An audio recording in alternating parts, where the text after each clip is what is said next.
오늘은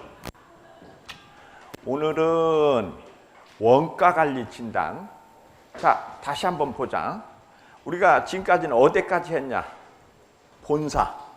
본사 뭐 했지? 제일 먼저 사장, 그 다음에 재무관리, 그 다음에 전략, 그 다음에 판매, 인사노무관리, 그 다음에 이제 연구소로 와서 뭐 했어? 기술 경영. 그래갖고 이제 본사하고 연구소는 끝내고 지금부터는 뭐 하는 거야? 이제 공장. 공장, 그러니까 너희들이 이제 보면은 이렇게 있으면 여기가 이제 본사고, 이렇게 보면 이제 여기가 뭐가 있어요? 연구소. 그래서 전번 시간에는 여기 이제 기술 경영 이렇게 했고, 여기는 이제 본사는 뭐 했어? 다시 한번 이렇게 이제 살펴보면 여기 사장, 그 다음에 재무, 그 다음에 이제 전략, 그 다음에 판매, 그 다음에 인사관리, 그 다음에가 뭐였냐? 하나, 둘, 셋, 넷, 다섯, 여섯. 하나가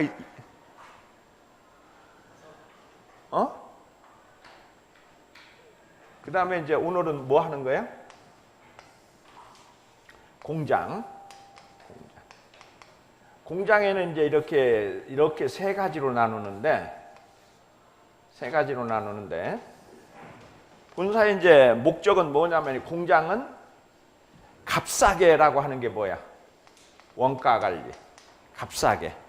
그 다음에 이제 좋게가 품질이고, 좋게. 그 다음에 제 날짜에 이게 이제 공정관리고. 요쪽은 이제 자재. 요쪽은 설비. 그 다음에 이제 이제 노무. 이렇게. 그렇게 해서 대체적으로 이제 우리가 이걸 이제 하는 걸로 이렇게 하는데, 우선 제일 먼저 오늘은 뭘로 들어간다고? 이제 공장으로 내려갔다. 공장으로 내려가서 원가 관리를 진단한다 이제 그러는데,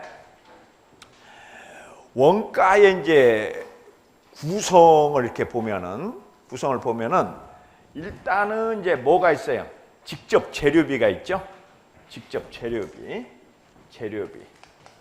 이제 재료비가 있고, 그 다음에 이제 노무비가 있고, 이게 직접 재료비, 직접 노무비가 있고, 요 두 개를 합쳐서 우리가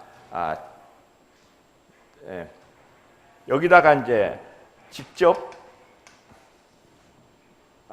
경비 이렇게 합쳐서 이제 이걸 우리가 뭐라고 하냐면은 제조 원가라 그래요.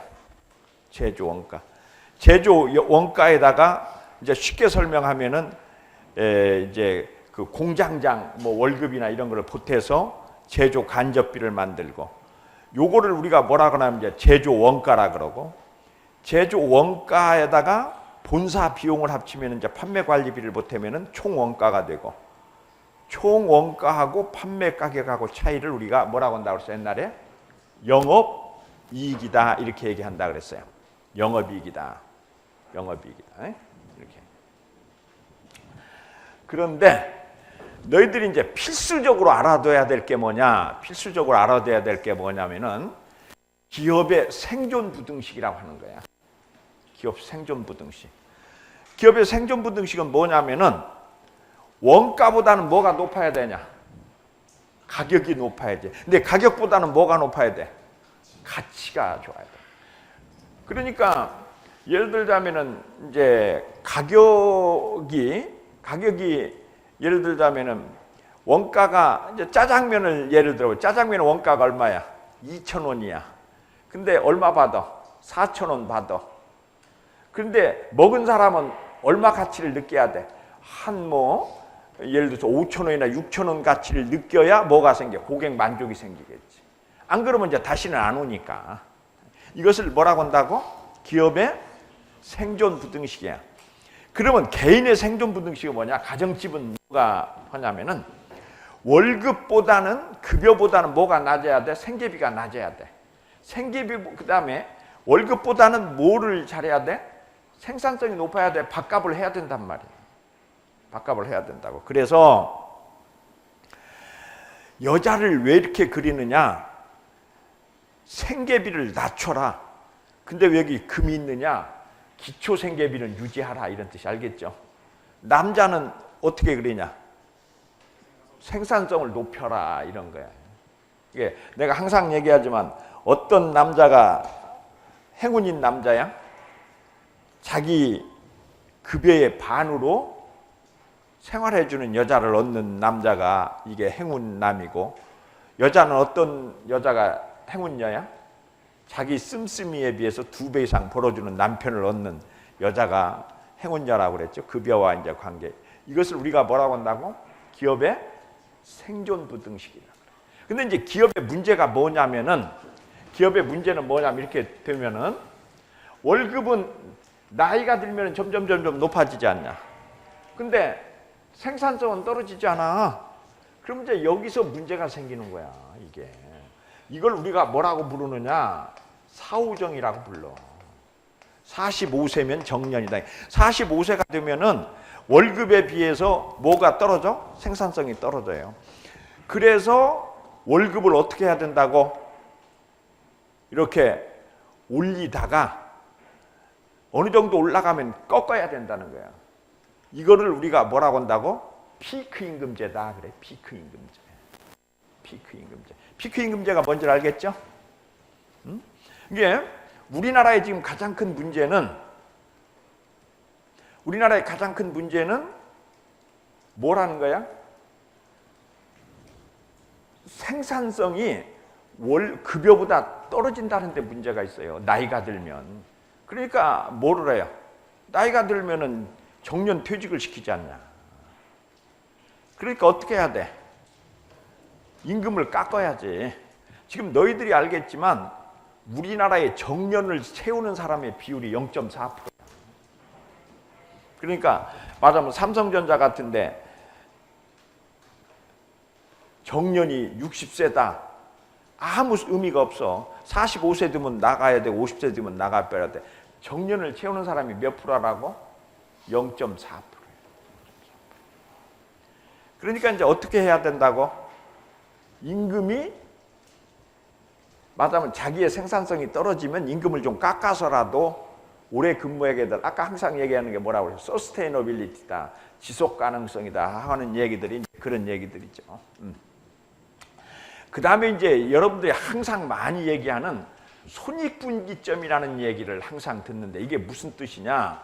이거를 영어로는 브레이크 이븐 포인트라 그래. 브레이크 이븐 포인트. 브레이크 이븐 포인트. 브레이크 이븐 포인트. 그래서 이제 너희들이 회사 같은 데 가면은 진단할 때 가장 먼저 하는 게 뭐냐면은 BP 분석이라고 해. BP 분석. BP 분석을 말이야. 이게 브레이크 이븐 포인트 분석이다. BP 분석이다 그러는데 BP 분석은 심플해요. BP 분석은 뭐냐면 이렇게 하는 거야. 자, 회사에 가보면은 이렇게 이제 올라가는데 여기서 여기까지를 뭐라고 그래? 고정비라고 그래. 고정비.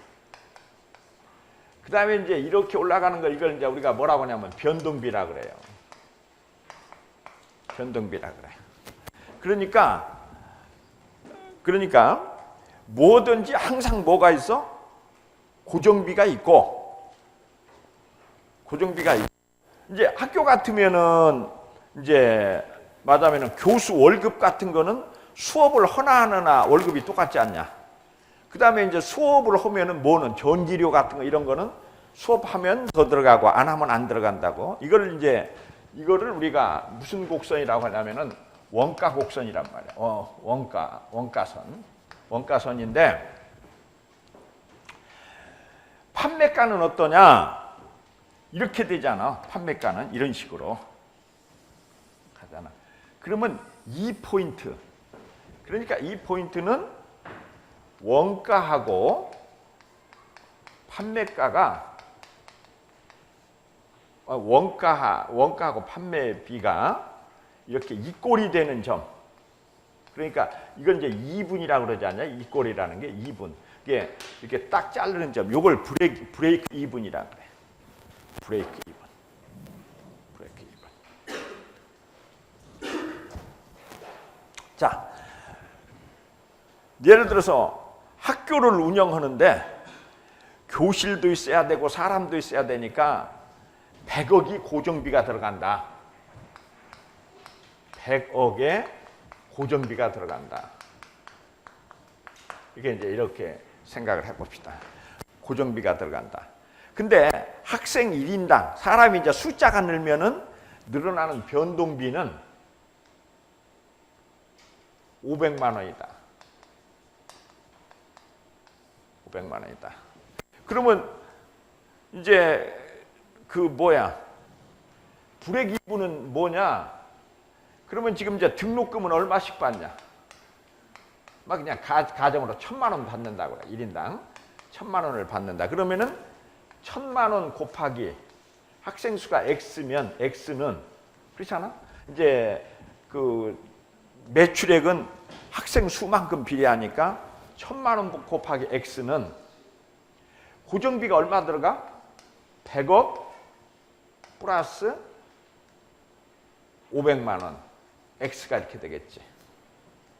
그러니까 X는 어떻게 계산해? 100억 나누기 1,000만 원 빼기 500만 원. 이렇게 계산하겠죠. 이렇게 해서. 이게 이제 브레이크이븐 포인트라 그래. 알겠죠? 그러면 얼마쯤 되겠냐? 학생이 2,000명? 2,000명은 돼야 안 미치는 거지. 알겠죠? 이게 브레이크이븐 포인트. 2,000명. 그래서 여기 이 식이 나온 거야. 손익분기점은 총 고정비 이 100억을 얼마로 나눠? 학생 하나 앞에 등록금 빼기 학생 하나한테 들어가는 비용 500만 원 이렇게 빼가지고 계산한 거지. 알겠죠? 요 식이 어떻게 나온지 알겠어요? 요 식이 이렇게 나와. 그러니까 여러분들이 이제 BP점을 계산해라. 그러면은 이제 이 얘기는 뭔 얘기야?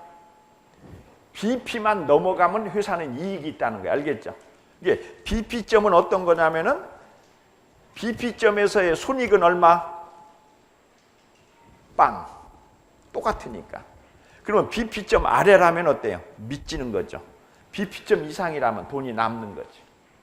그래서 이제 항상 이게 뭐든지 이제 너희들이 이제 좀 유식하다고 하면은 그 어느 식당 같은 데 가요. 그래가지고 이 식당의 BP점은 얼마냐 그러면은 한 달 손님이 한 1,000명은 와야지 그러면은 그 다음에 이제 또 뭐라고 물어봐. 요새 손님이 한 달에 얼마나 와요? 2,000명. 그러면 돈 남는 거구나. 500명. 이거 미치는구나. 이렇게 생각할 수 있어요. 알겠죠? 그러니까 너희들이 이제 어느 식당 같은 걸 할 때 돈 얼마나 남아요 하고 묻기는 좀 그렇잖아. 그러면은 제일 먼저 뭘 물어보라고? 브레이크이븐 포인트, 손익분기점이 얼마예요? 그러면은 한 달에 한 1,000명은 와야 똔똔 되죠? 이런다고. 근데 요새 얼마나 와요? 2,000명이요. 돈 좀 벌겠군. 500명이요. 이거 미치겠군. 이렇게 생각. 이게 이제 항상 기본이야. 너희들이 이제 원가 관리에서 브레이크이븐 포인트라는 게 진단의 기본이라고. BP점. 내가 지금 왜 강조하는지 알겠어? 시험 문제에 나올 것 같은 느낌이 없냐? 너희들이 이제 느낌으로 살지 않아? 느낌으로. 그래서 손익분기점은 아까 했던 대로 총 판매 수입은 이제 이 직선이지 노랑선 이렇게 이제 그은다고. 그 다음에 이제 총 고정비는 이 선이지. 이제 이 선을 긋고. 그 다음에 이제 총 가변 비용이 그어지면 요 놈을 이 위에다가서 이제 다시 그리면 돼. 이렇게 그려가지고 여기 만나는 점 이제 이렇게 그어져 가지고 요게 손익분기점이다. 뭐 알겠죠? 뭔 말인지? 손익분기점은 그렇게 찾아요. 수치적으로는 이렇게 잡고 순익분기점은 총 고정비에서 단가 빼기 단위당 가변 비용. 그래서 너희들이 이제 영어로 얘기를 하면은 이제 이 가변 비용은 영어로 뭐라고 한다고? variable cost. 그다음에 이제 고정비는 뭘 것 같아요? fixed cost. 고정비. 그다음에 총 비용은 total cost. 그다음에 손익분기점은 영어로 뭐라고 한다고? break even point. 알겠죠? 이제 이걸 같이 꼭 외워. break even point. 손익분기점. 그러니까 여기서 이제 순수익 목표를 달성하기 위한 판매량이다. 이렇게 하면은 이제 이런 얘기를 하면은 다시 여기서 이제 이렇게 계산할 수가 있겠죠. 그러니까 이제 이 너희들이 아주 심플하게 얘기를 하면 여기서 한번 볼까요? 어떤 총 고정 비용이 100만 원이야. 총 고정 비용이 100만 원. 그러면은 우선 브레이크 이븐 포인트가 얼마냐면은 여기 이제 10,000원에 생산하면은 6,000원의 비용이 들어간다. 그러면은 이제 이게 10,000원 빼기 6,000원 해서 100만 원. 이렇게 계산하면 요만큼이 뭐가 나오냐? 브레이크 이븐이 나오죠. 브레이크 이븐 포인트가 나온다고. 이제 이게 브레이크 이븐 포인트 하나면 여기다가 300만 원을 더 벌려면 얼마나 해야 되느냐 하면은 또 이렇게 하면은 이게 나오죠. 그래서 이걸 두 개를 더하면은 맞으면은 300만 원 순수익을 얻기 위한 판매량이 나오죠. 이렇게 계산하죠. 그러니까 1,000개.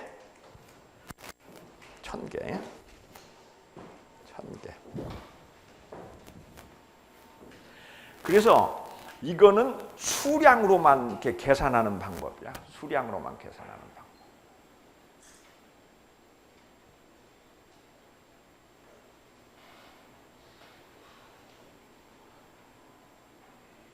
너희들이 이제 요 녀석아, 요 뒤에 식당에 갔단 말이야. 식당에 가가지고 이 식당이 되는 식당이냐 안 되는 식당이냐를 어떻게 진단하겠니? 아주 심플하게 해봐. 네가 생각나는 대로. 또 쓰레기장이 나와 거기서 갑자기 브레이크 이븐 포인트 강의할 때 지금. 자, 이렇게 생각해.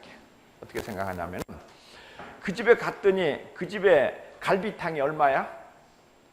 6,000원이야. 갈비탕이 6,000원이야. 그러면 갈비탕 같은 경우에 대개 경우 원가가 얼마쯤 들어가냐면 40%쯤 들어가. 그러면 얼마 남냐? 이게 맞으면 6,000원에 40%면 2,400원, 3,600원이 남는단 말이야. 이렇게 3,000.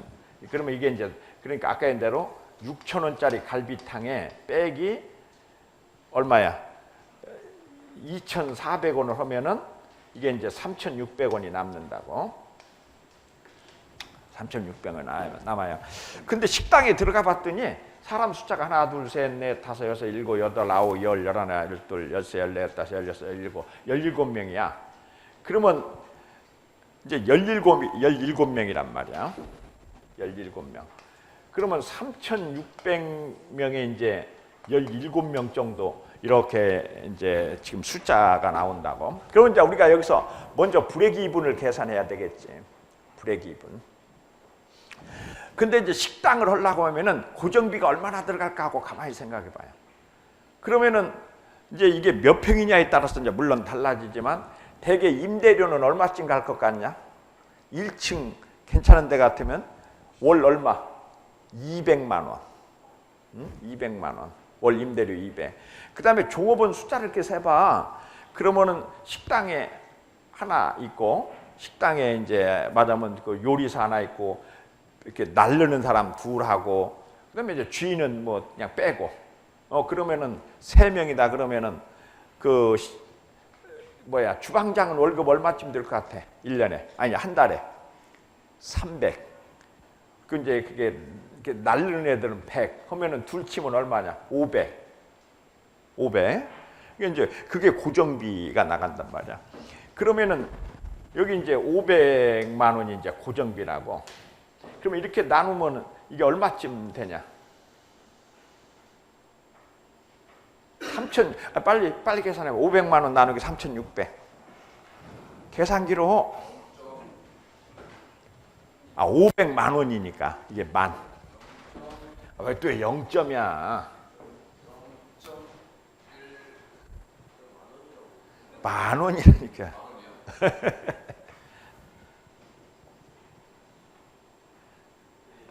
대충 얼마? 1600명. 1600명. 1600명. 그런데 1600명인데 1600명이면은 25일 장사한다고 생각하면은 하루에 몇 명은 와야 되냐? 80명. 그죠? 80명. 근데 세 보니까 어때요? 안 되지. 이 식당 빨리 곧 망하지. 그래서 이제 너희들이 그런 식으로 이렇게 계산하는 거야. 이렇게 어디 가서 이렇게 진단할 때. 그게 이제 너희들이 좀 이제 너희들한테 미안한 얘기인데 산업공학을 하는 애들은 맨날 앉아서 진단하고 앉아서 해야 돼. 이거 이 회사 저 식당 이거 망할까 안 망할까, 이 정도면은 돈이 벌릴까 안 벌릴까, 이것이 몸에 배야 돼. 그러니까 우리 같은 사람 어디 딱 이거 망한다 그러면 망하는 거예요. 이렇게 이제 그게 몸에 그런 걸 뭐라고 그래? 체질화돼야 돼. 알겠죠? 체질화. 이게 계산해서가 아니고 그리고 이제 이걸 또 거꾸로 얘기하면은 어느 식당이 하루에 얼마 벌면 50만 원 벌면 보통 똔똔, 100만 원 벌면 먹고 살만하고, 200만 원 벌면 논하고. 그러니까 이렇게 가서 봤더니, 그러니까 이제 갈비집 같으면은 이제 4명이 와서 얼마치집 먹냐? 맞으면 그 생갈비로 먹으면은 한 20만 원어치 먹잖아. 응? 생갈비 얼마 한우갈비 해봐. 이제 20만 원 먹지. 4시 가서. 이거 한 앞에 5만 원밖에 안 되는데 두당 5만 원. 그러면 이렇게 테이블을 딱 세봐. 세보면은 테이블 10명에 지금 앉아 있어. 그럼 얼마 들어오냐? 200만 원이잖아. 그잖아. 20만 한 테이블에 이게 아니 10테이블. 10테이블이면은 맞으면은 20만 원씩 10테이블이면 200만 원. 이 집은 논하겠다. 근데 이제 가서 봤더니 저 칼국수 5천 원짜리 이게 또 세 보면은, 그래서 이제 우리나라에 순전히 갈비집만 있는 게 그거야. 이게 두당 단가가 높으니까. 그래서 너희들이 항상 이렇게 어느 식당을 가든 뭐를 하든 또는 뭐 이렇게 저 버스를 타든 버스 타서도 두당을 세봐. 이게 몇 명이야. 근데 이렇게 한번 운반하면은 얼마? 맞으면은 얼마 돈이 나오겠다. 근데 이것이 맞으면은 뭐 신촌에서 어디까지 다니는 버스니까 하루에 많이 뛰면은 5번 뛰겠다. 그러면 하루 일당은 얼마 들을 거고, 뭐 이런 식으로 맨날 너희들이. 그때 이제 유용한 기법 중에 하나가 뭐라고? BP, 브레이크 포인트. 그래갖고 숫자만 세면 대충 되는 게 브레이크 이븐이야. 이 BP 기법이다. 근데 이제 경영 전략과 원가 관리라고 하는 거는 뭐냐? 경영 전략은 최초는 뭐를 하느냐? 이제 항상 경영 전략의 순서를 보면은 집중화 전략으로 가요. 집중화 전략으로. 그러니까 이제 아까 이제 또 식당을 예를 들면 이제 처음에 식당을 열 때는 무슨 식당을 여냐? 말하자면은 설렁탕집. 이제 이런 게 집중을 하는 거지. 설렁탕 하나만 하는 거야. 딴 건 안 하고 설렁탕집 이렇게 이제 집중화. 또는 집중하라는 건 두 가지가 집중이라고 그랬죠. 지역으로 집중할 수도 있고 어떤 제품이면 제품에 집중할 수도 있고. 그러니까 말하자면 전라도에 어느 말하자면 전주에서만 한다든지 이제 이렇게 하는 것들이 이제 집중하고. 그 다음에 이제 어느 정도 가면은 이제 차별화 전략으로 가다가 나중에 가면은 이제 뭘로 가요? 가격 전략으로 간다고. 그래서 최종적으로는 가격 전략에 가야 되는데 여러분들이 지금 왜 우리 삼성전자가 어려움에 겪는다 그랬어? 중국 애들의 가격 전략에 지금 밀리는 거잖아. 그러니까 이제 여러분들이 이 가격에 대한 거를 이 원가를 어떻게 절감할 거냐 이제 이것이 굉장히 중요한 요소라고. 이게 아까도 이제 오전 중에도 얘기했지만 우리 그 한양대학에 이제 매출은 어때요? 늘질 않지 않냐? 그러니까 이제 할 수 없이 이제 뭐나 해야 돼. 원가를 이제 절감하는 방법밖에 없다. 이제 이렇게 할 수밖에 없죠. 그래서 이제 저성장기에는 뭐를 늘리기가 어려워요? 매출을 늘릴 수가 없어. 그러니까 기본 재무 자료는 있으면은 이제 성장기에는 매출을 올려야 되는데 안 되면 이제 뭐 하는 수밖에 없어. 원가 절감하는 수밖에 없어요. 방법이 없다고. 그래서 이제 이 원가가 제대로 절감이 되느냐 이거를 이제 해야 된다 이렇게 돼 있죠. 그래서 경영의 목표를 이렇게 이제 세웠을 때 매출 이익률을 높이는 방법이 있고 또는 이제 자본 회전율을 높이는 방법이 있고 매출을 증가시키는 방법이 있고 원가를 절감하는 건데 오늘의 과제는 뭐야? 오늘은 원가 관리라는 건 원가를 어떻게 줄이느냐 이게 이제 키포인트다 이렇게 얘기할 수가 있죠. 이제 이게 기업 구조. 우선 이제 너희들이 해야 될 일은 뭐냐? 오늘 숙제. 오늘 숙제는 뭐냐면은 너희들의 1분 원가가 얼마인가 계산해봐. 1분당 원가. 너희들이 수업을 지금 1분을 듣는단 말이야. 1분 수업 듣는 비용이 얼마인가 계산해보라 이거야. 어떻게 계산해야 되겠니? 우선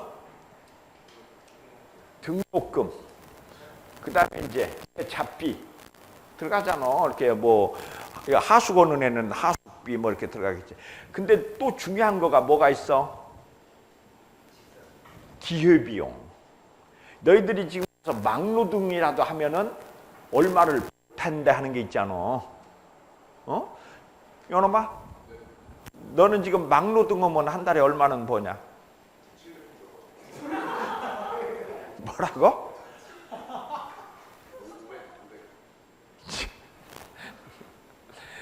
저런 놈을 뭐라고 부르는 줄 아냐? 주제 파악을 못한다. 주제 파악.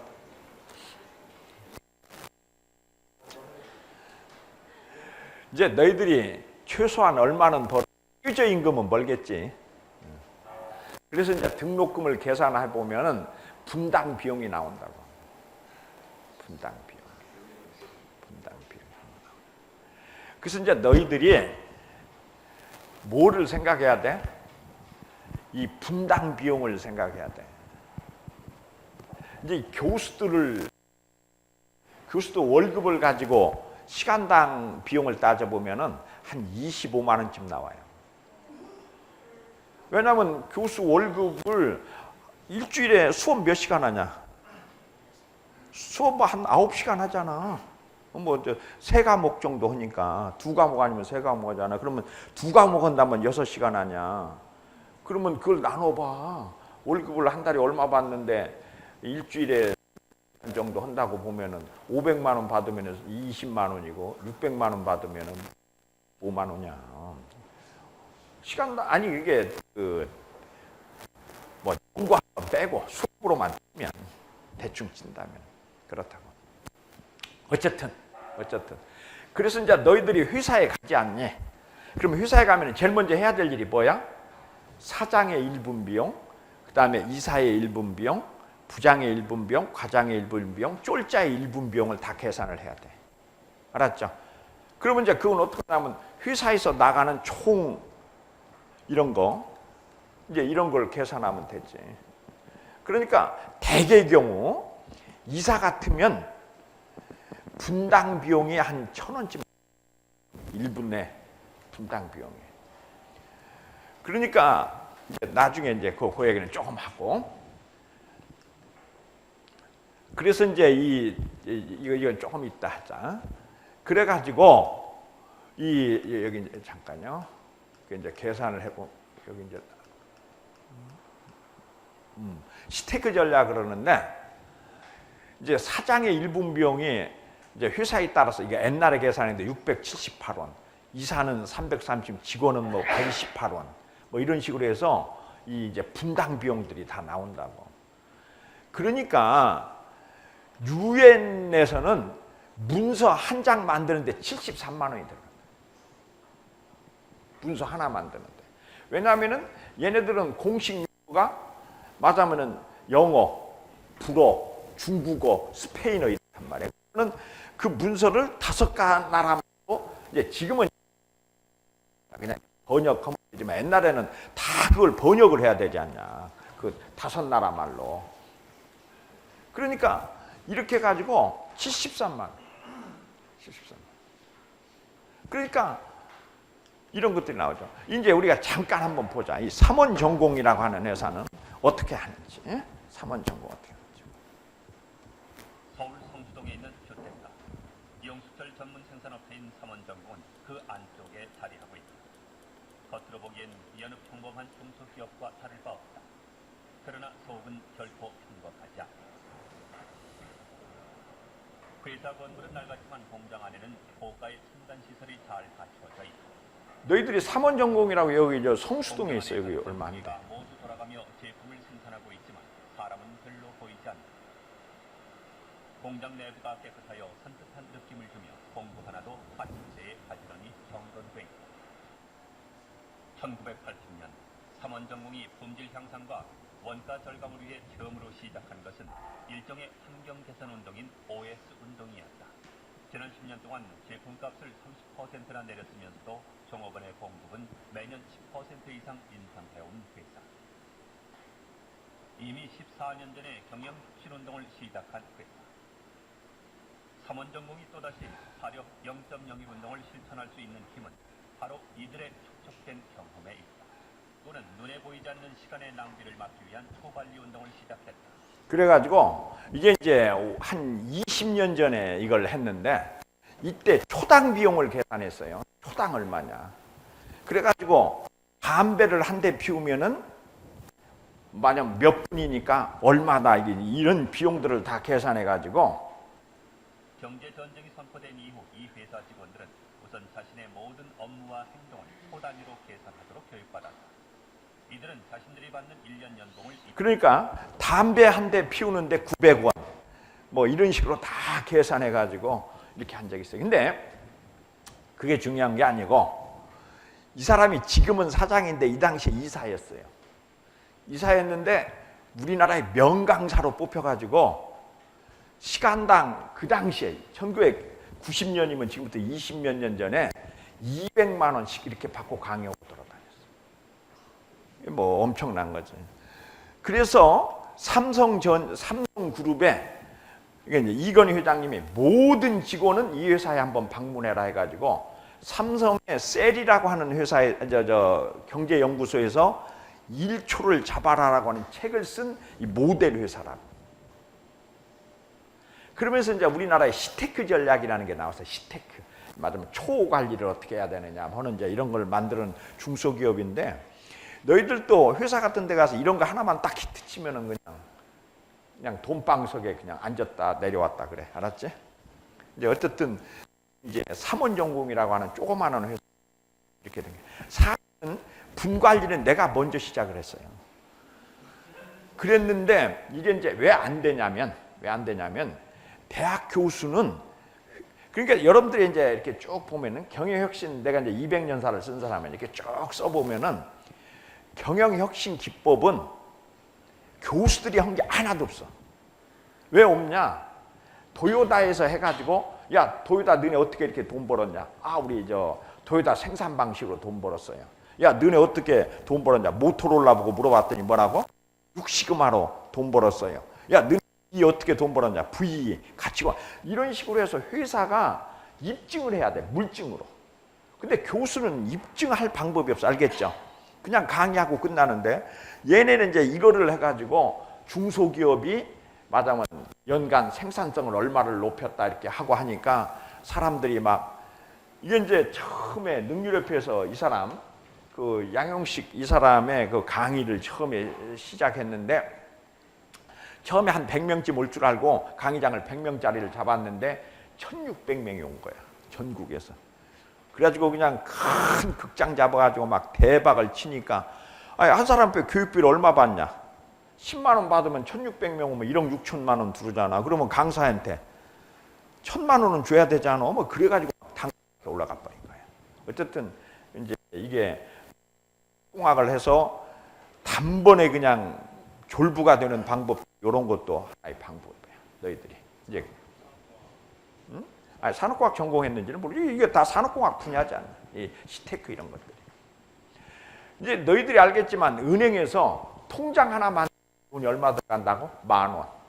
그렇잖아. 이 통장에다가 이렇게 직원들 이렇게 하고 뭐 가서 지점장 결제 받고 오는 게 다 돈이잖아. 초당 아까 얼마라고 그랬어요? 맞으면 1,000원쯤 되니까 이제 분당. 그러니까 가서 뭐 얘기하고 하면은 이렇게 이제 들어가겠지. 그래서 이제 너희들이 선진국의 원가 절감 기법 중에 대표적인 게 뭐라고 그랬어요? VE, 이 밸류 엔지니어링. 요놈아, 저 졸지 말고 VE가 뭐냐? VE가 뭐야?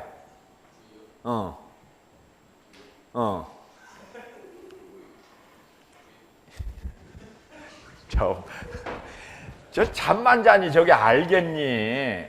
밸류 뭐? 엔지니어링. V 밸류 엔지니어링. 이제 저런 놈들 때문에 이제 한양대학교 산업공학과 교수들이 이제 망신을 당하는 거야. V가 뭐야? 그게 이제 뭐냐고. 가치공학. 그래. 이제 이 V라는 거가 원가 절감 기법 중에서는 최고의 기법이에요. 밸류 엔지니어링. 그래서 이제 너희들이 이게 V는 뭐냐? 펑션 나누기 코스트. 이게 이제 펑션. 코스트다 이거죠. 코스트다 이거죠. 그래서 예를 들어서 요거를 지금 뭘로 만들었냐? 맞으면 아크릴판으로 만들었는데 PVC 판으로 만들었더니 기능은 똑같은데 가격은 반값이면 되더라. 그러면 가치가 2배 있는 거지. 뭔 말인지 알겠죠? 이게 가격에 비해서 기능이 얼마나 좋냐를 가치라고 하자 해가지고 이거를 이제 1947년에 제너럴 일렉트릭의 마일즈라고 하는 사람이 구매본부장이 원가 절감 기법으로 개발한 거예요. 몇 년도에? 1900 몇 년? 47년. 따라서 1947년. 제너럴 일렉트릭의 누가? 마일즈가. 원가 절감 기법으로 개발을 한 거예요. 마일즈가.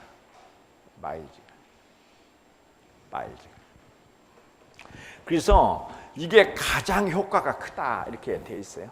V로. 근데 이제 너희들이 말하면은 내가 이제 또 너희들한테 계속 그만 해서 이제 미안한데 입사 시험에 가면 삼성에 아마 간다면 V는 아마 기본적으로 물어볼 거예요. 왜냐하면 삼성전자가 지금까지 도입한 기법 중에서 원가 절감 효과가 1등이 V니까. 그래서 삼성전자에서 사장했던 사람들은 V 하면 다 알아. V 하면 다 안다고. 요놈아, 졸지만 말고. 자, 이제 물어보자. 네가 이제 입사를 하려면 면접 시험을 보지 않냐? 면접 시험에서 면접을 제일 잘 보는 방법은 뭐냐? 면접 시험을 잘 보는 방법이 뭐야? 왜 또 거기 균질성이 나와? 면접 시험을 제일 잘 보는 방법 뭐야?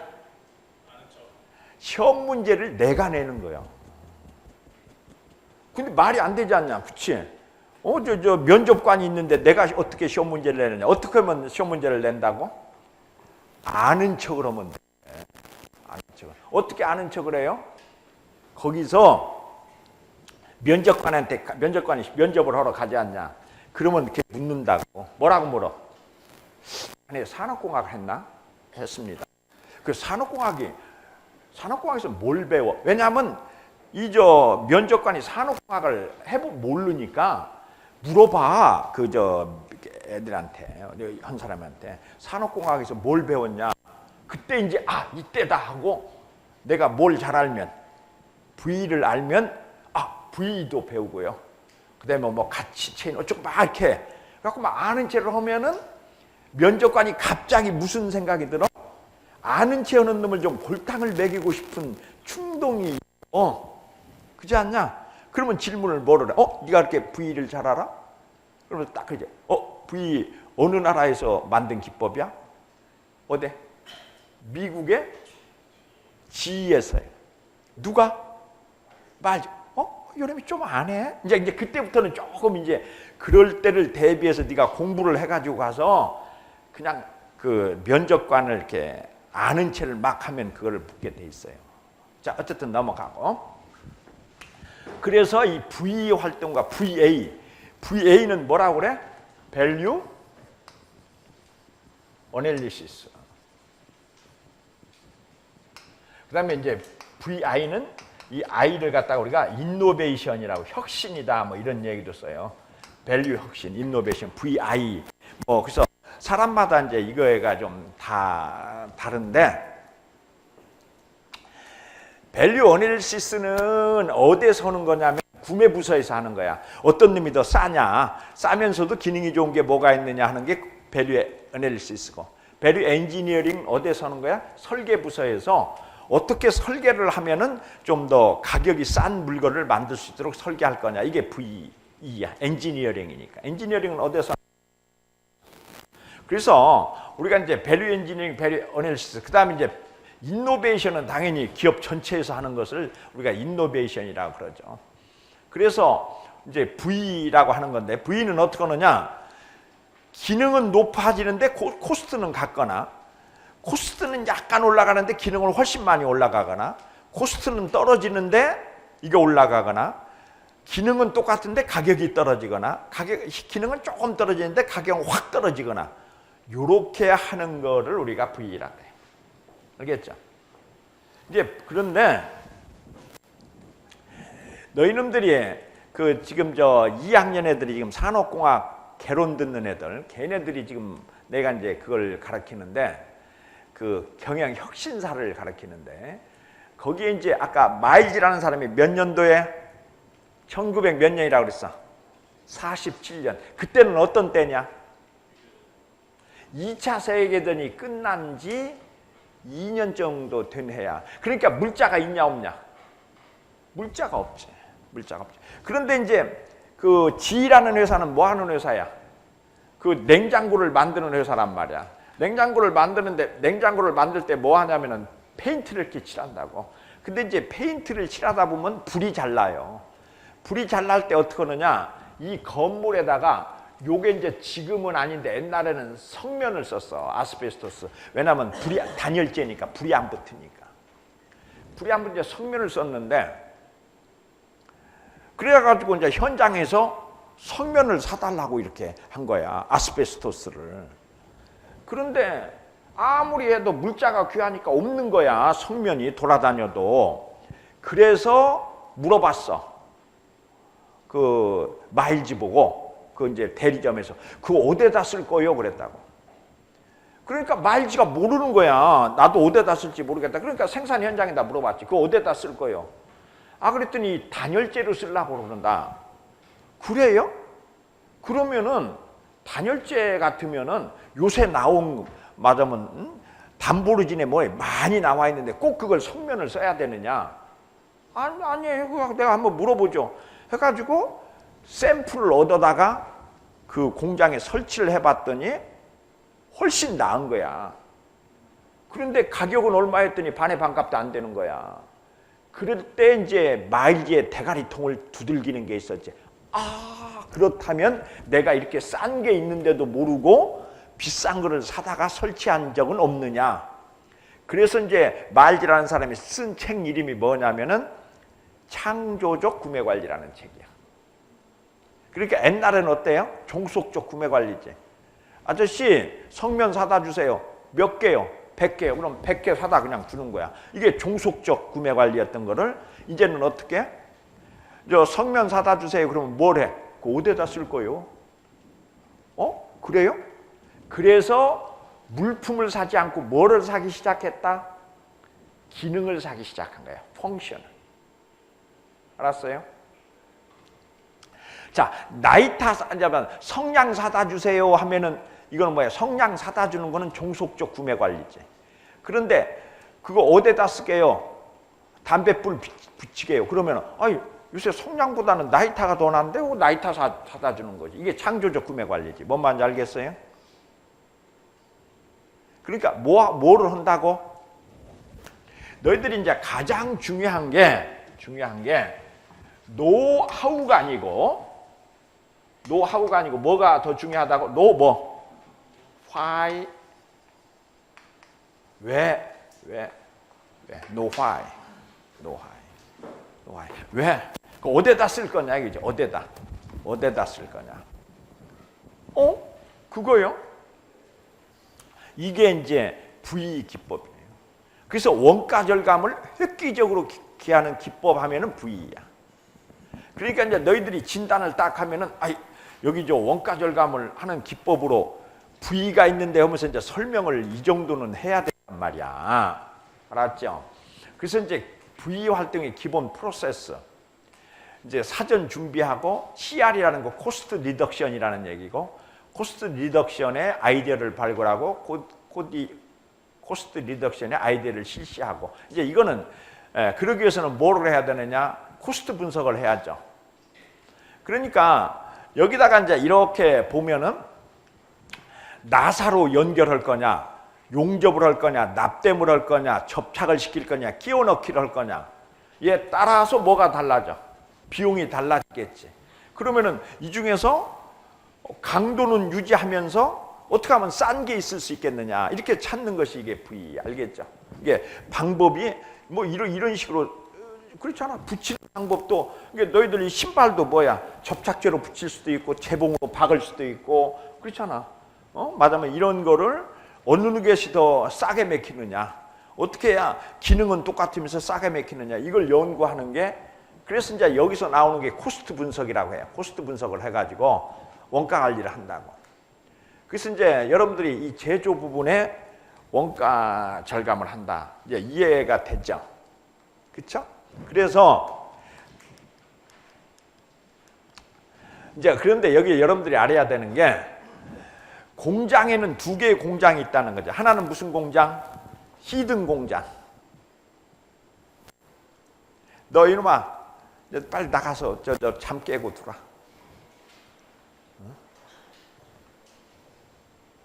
자, 저렇게 심성은 곱게 생긴 놈이 심성만 고우면 뭐해?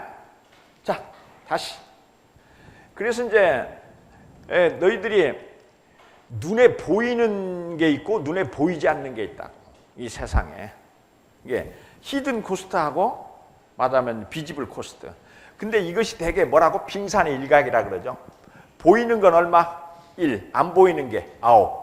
9대 1. 이게 이제 우리가 아이스버그 이론이죠. 아이스버그. 빙산, 아이스버그.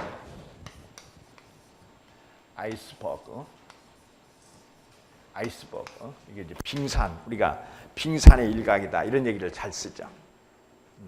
되게 10%하고 90%다. 보이는 게 10%, 안 보이는 게 90%다. 우리가 이제 빙산의 일각이다. 이렇게 얘기하죠. 그러니까 이제 여러분들이 보면은 품질 비용. 그러니까 회사 같은 데 가면은 이제 비용을 절감해야 된다. 처치해야 될 게 품질 비용이야. 그러니까 이제 분량 내고 뭐하고 막 해가지고 하는데 눈으로 보이는 거는 10%고 안 보이는 게 90%야. 왜 그래요? 분량이 나면은 어떻게 하겠냐? 다 그냥 갖다가 쓰레기통에다 쳐넣어버리지 이렇게. 그래갖고 안 보이게 해버린다고. 그러니까 눈에는 안 보여요. 그러니까 말하자면 보이는 비용의 9배쯤 더 비용이 들어갈 거라고 생각하는 거죠. 이제 도요타 원가 관리의 핵심 해놨는데,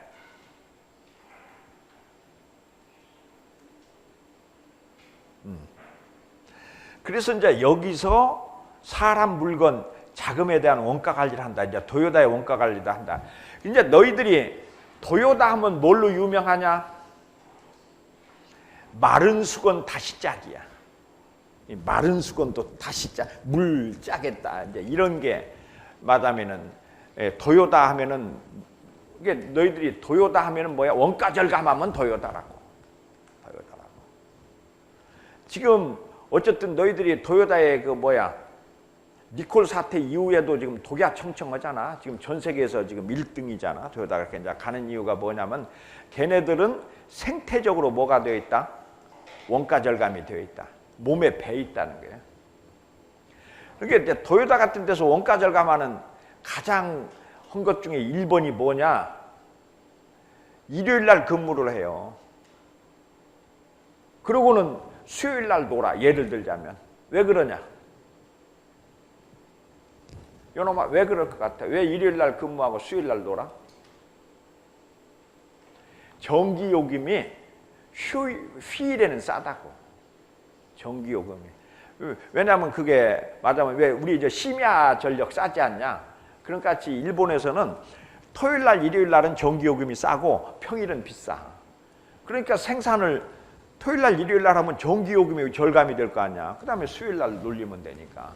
이런 정도로 걔네들이 아까 뭐라고 한다고 그랬어? 마른 수건 다시 짜기. 마른 수건 다시 짜기. 이게 걔네들의 기본 구호야. 원가 절감을 한다는 거. 그게 이제 뭘로 나타난다고 그랬어? 도요타 생산 방식에서 뭘로? GT. Just in time. Just in time. 자, 너희들이 뒤에는 붙여라. 늦는 것도 나쁘지만 더 나쁜 것은 미리 만드는 거다. 그래. 자, 다시. 늦는 것도 나쁘지만 더 나쁜 것은 모자라는 것도 나쁘지만 더 나쁜 거는 남게 만드는 것이다. 불량이 나는 것도 나쁘지만 더 나쁜 것은 너무 잘 만드는 것이다. 알겠죠? 이게 just 뭐야? just time, just quantity, just quality. 알겠죠?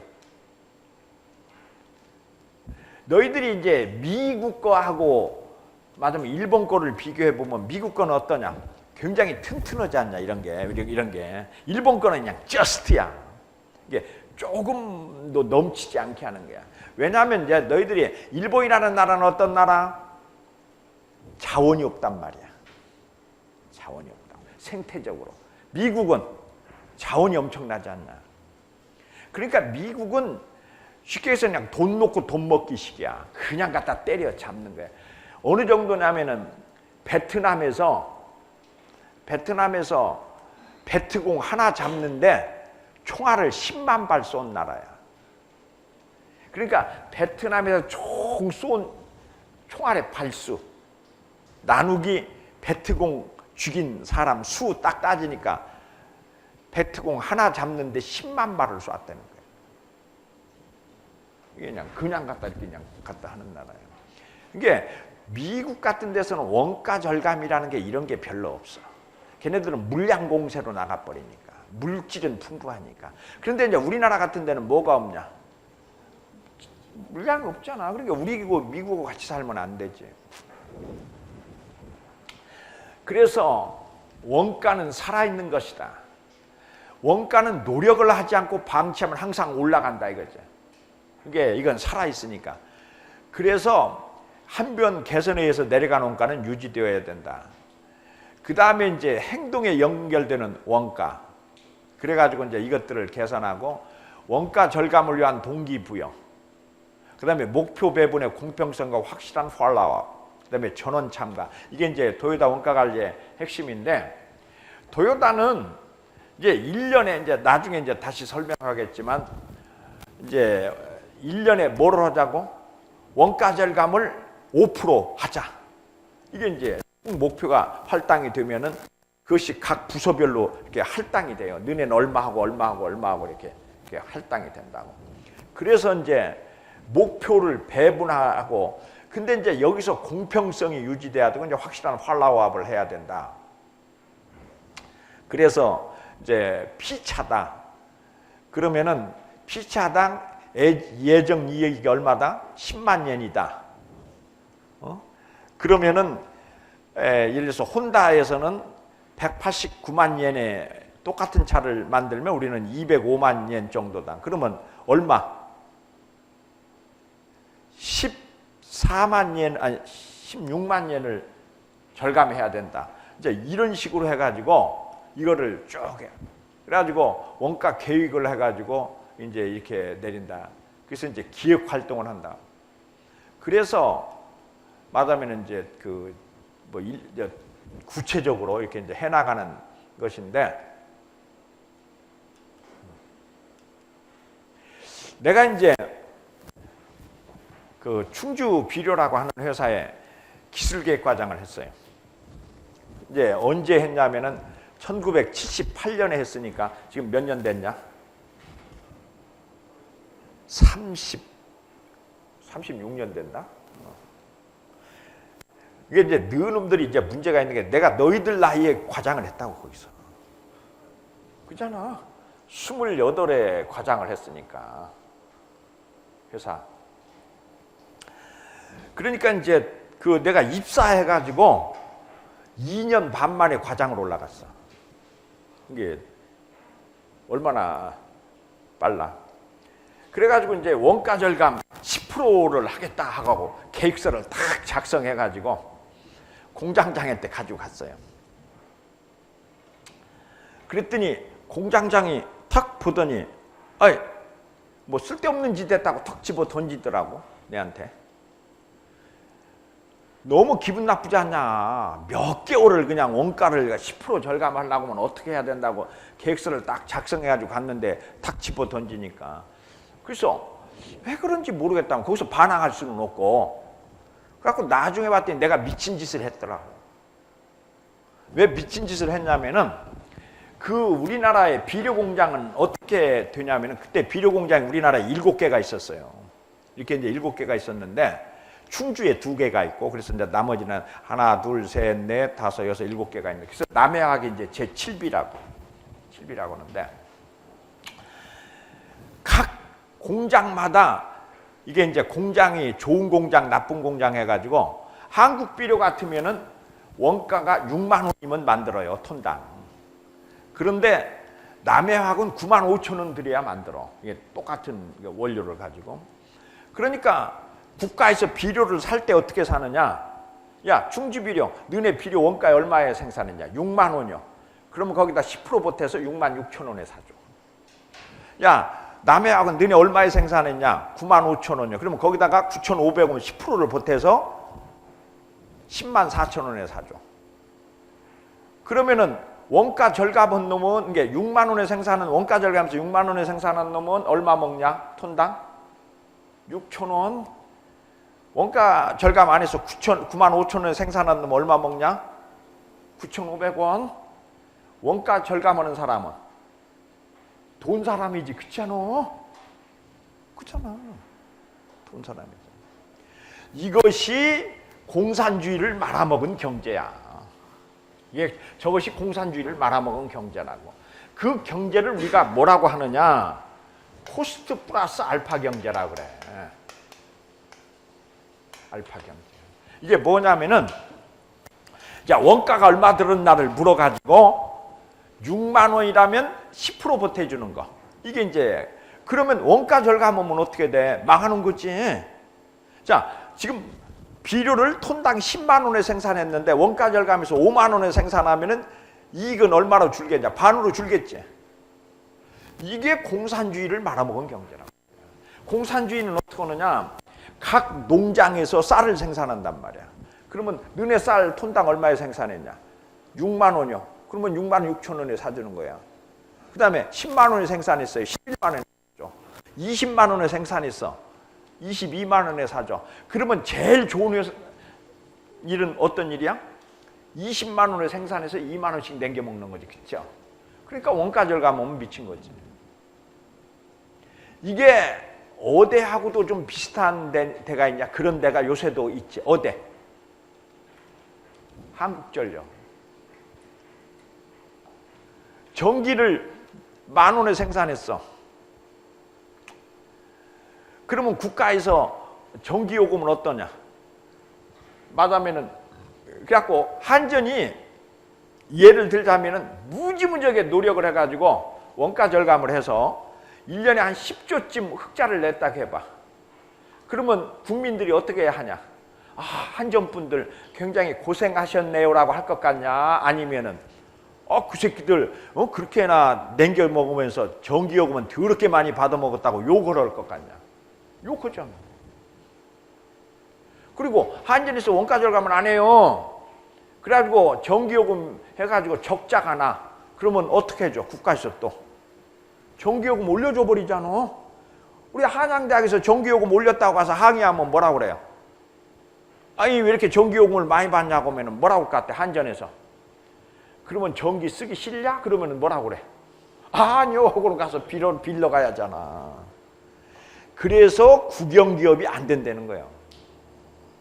국영기업은 뭐를 하니까? 원가 보장을 하기 때문에 민간기업으로 다 바꿔야 된다는 거야. 안 그러면은 이게 전부 원가 절감을 안 한다는 거야. 알겠죠?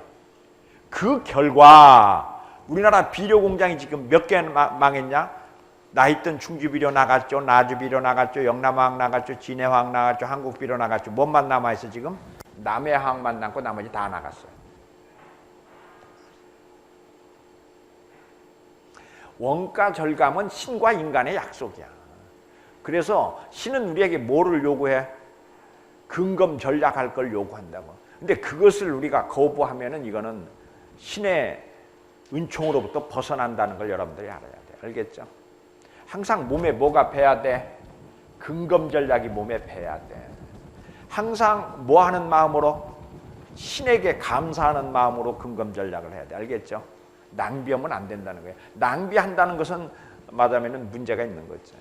그래서 여러분들이 원가 절감이라고 하는 거는 이제 중요하다 이렇게 얘기하고, 그래서 여기서 이제 기본적으로 그러면은 왜 이런 일이 벌어지느냐? 왜 공산주의라고 하는 데하고 말하자면은 자본주의가 그러니까 이제 여러분들 이렇게 보면은 이게 이제 자본주의야. 여기가 공산주의야. 공산주의를 말아먹는 공식이 뭐라고 그랬어? 가격이 어떻게 결정된다고? 이걸 코스트에다가 뭐를 해? 1 플러스 알파를 한다는 거야. 이게 공산주의식 가격 방정식이야. 공산주의의 가격. 공산주의는 어떻게 하냐면 아까 했던 비료 8만 원을 생산했냐? 그러면 10% 돼서 얼마에 줘? 88,000원에 사준다. 이게 공산주의 방법이야. 자본주의는 어떻게 하냐?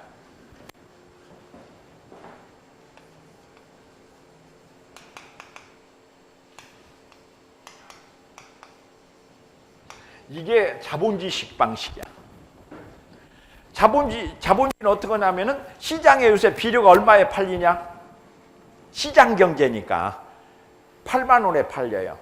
그러면 6만 원에 생산한 회사는 얼마 먹어? 2만 원 먹고 10만 원에 생산한 회사는 2만 원 미치고. 그러면 어떻게 해야 돼? 살려면 비료 가격을 원가를 떨어뜨려야지. 알겠죠?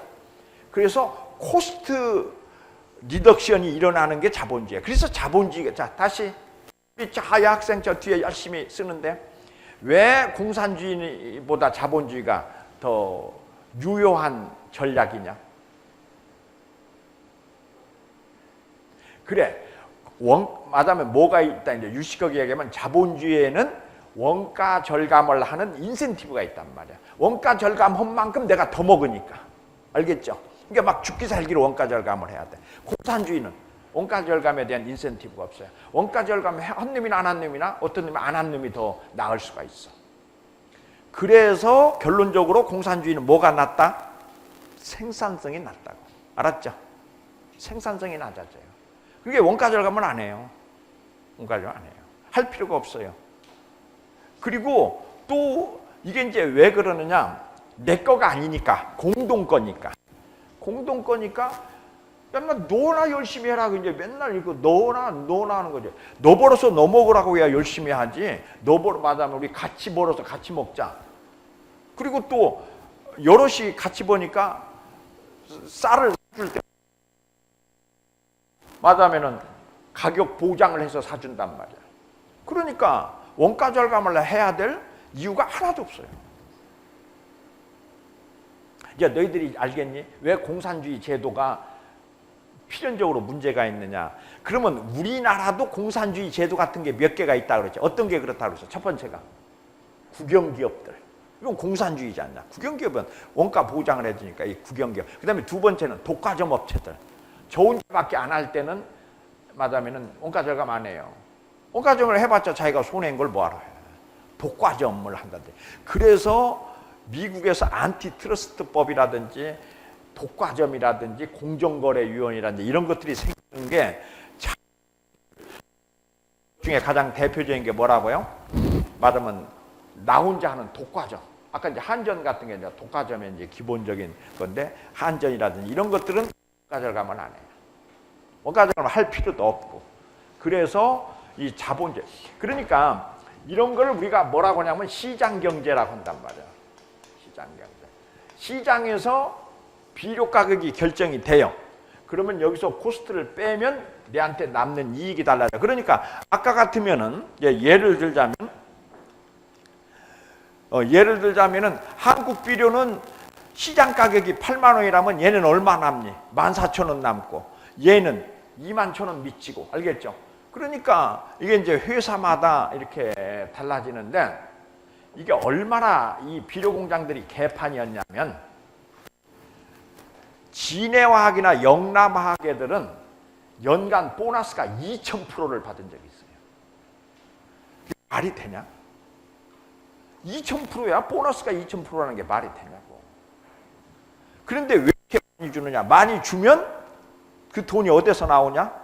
국가에서 비료를 비싸게 받아가지고 나오는 거야. 그러니까 회사 임원들은 족도 많이 주고 뭐 직원도 많이 주고 막 그렇게.